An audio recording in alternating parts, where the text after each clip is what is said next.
दरम्यान जीएसटीच्या बद्दल उद्धव ठाकरे, सुधीर मुनगंटीवार आणि अशोक चव्हाण यांनी काय म्हटलंय पाहूया.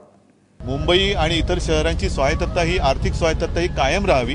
प्रत्येक वेळेला राज्य सरकार आणि केंद्र सरकारकडे पदर पसरून, हात पसरून त्यांच्या दारासमोर रांग लावून उभं राहू नये, लागता कामा नये, ही आमची मूळ मागणी आहे.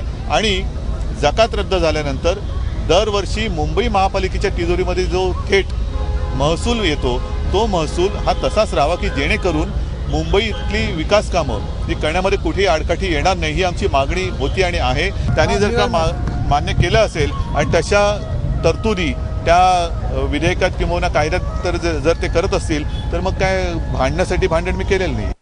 जीएसटीच्या संदर्भामध्ये त्याला शिवसेनेने सुद्धा मुंबईच्या संदर्भामध्ये ज्या सुधारणा आणि सूचना आहे त्या एकत्रित आम्ही केल्या आहे आणि आता जीएसटी कायदा या अधिवेशनामध्ये मंजूर होईल. खास करून उद्धव ठाकरेंनी 3 अटी तुमच्या समोर ठेवलेल्या होत्या.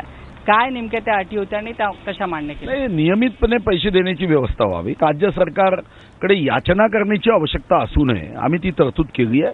नियमितपणे पैसे मिळेल आणि जी ग्रोथ आहे, वाढ आहे, दरवर्षी त्याला आपण जी चक्रवाढ देतो त्याच्यामध्ये ती वाढ व्हावी, ती सुद्धा आम्ही कायद्यात तरतूद केली आहे.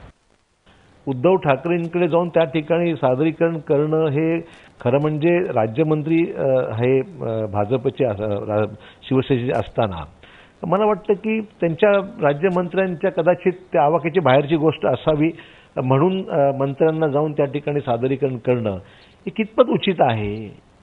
म्हणजे घटनाबाह्य म्हणजे मंत्री असताना मंत्र्यांनी कॅबिनेटमध्ये एखादी गोष्ट सांगणं, समजून सांगणं समजू शकतो मी, परंतु पक्षाध्यक्षांना जाऊन ब्रीफिंग करण्याचं काम वित्तमंत्री करतात हे निश्चित घटनाबाह्य ही कृती आहे आणि निश्चित समर्थनीय नाही आहे.